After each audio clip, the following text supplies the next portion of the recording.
If you've just started planning your Disney vacation and you're hearing everybody talk about Lightning Lane and you're wondering what it is, I promise you are not alone. Disney has changed this system several times throughout the past few years, and it can seem really confusing when you are trying to plan your trip. So in this video, I'm going to explain to you in the simplest way how Lightning Lane works, is it worth it, and what is the best way for you to go about your park day while using Lightning Lane so you're not stuck to your mobile device all day.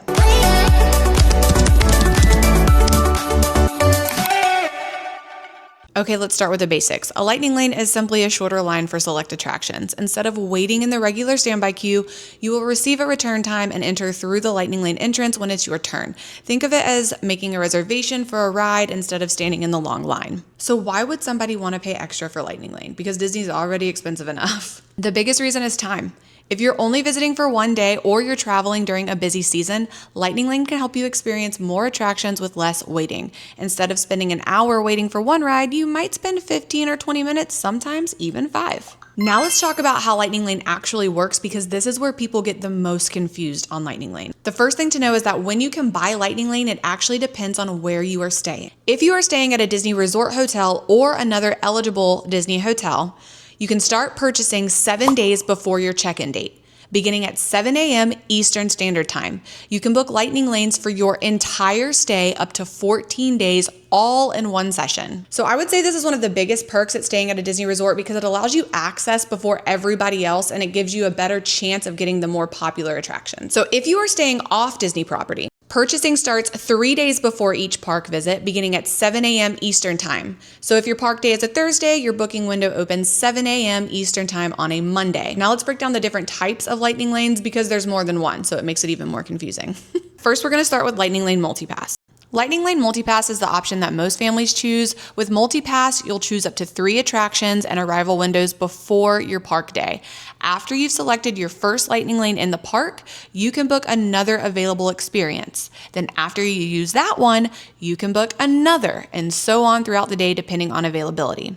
I like to think of this as continuously replacing each reservation as you use it. So here's the part with Lightning Lane that does surprise some first-time visitors, is some parks use a tier system when it comes to Lightning Lanes. For Lightning Lane Multipass at Magic Kingdom, you can choose 1 top tier attraction and then you can choose 2 lower tier attractions. The same thing goes for Epcot. For Epcot, you can choose 1 top tier attraction and then 2 lower tier attractions. And the same thing goes for Hollywood Studios. You can choose 1 top tier attraction and then 2 lower tier attractions. For Animal Kingdom, however, there is no tier system, so you can choose any 3 rides you want. Now let's talk about Lightning Lane Single Pass. Lightning Lane Single Pass goes a little differently. This is for Disney's most popular attractions that are not included in MultiPass. Instead of buying access to multiple rides, you're purchasing access to 1 specific attraction. For example, in Magic Kingdom, the single pass rides are Tron and Seven Dwarfs Mine Train. If that has changed since filming this video, I will make sure I list the single pass rides right here in the screen. For Epcot, the single pass ride is Guardians of the Galaxy Rewind. For Hollywood Studios, the single pass ride is Rise of Resistance. And for Animal Kingdom, the single pass ride is Avatar Flight of Passage.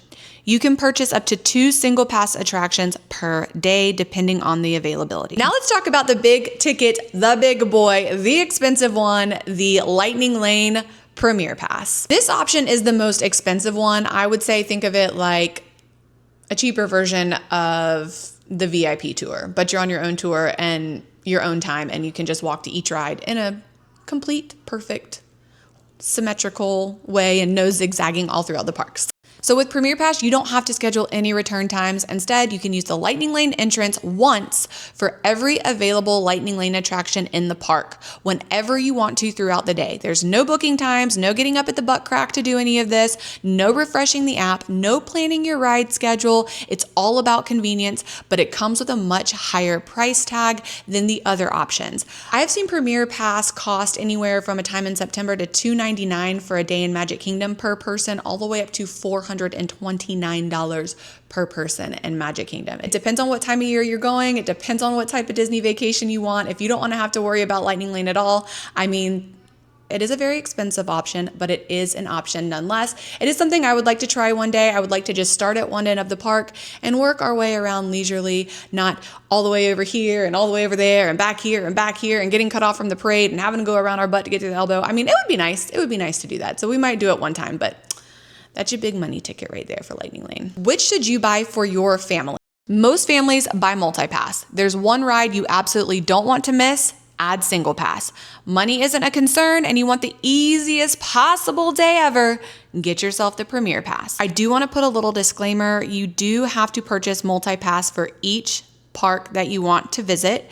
It is not a pay at the beginning of your trip and you get to use it every day. And the prices vary by day, by month, by season, and per park, how much that multi-pass is going to be. So just make sure you are checking those prices because it is multi-pass per person. So every person in your party will need one if they want to partake.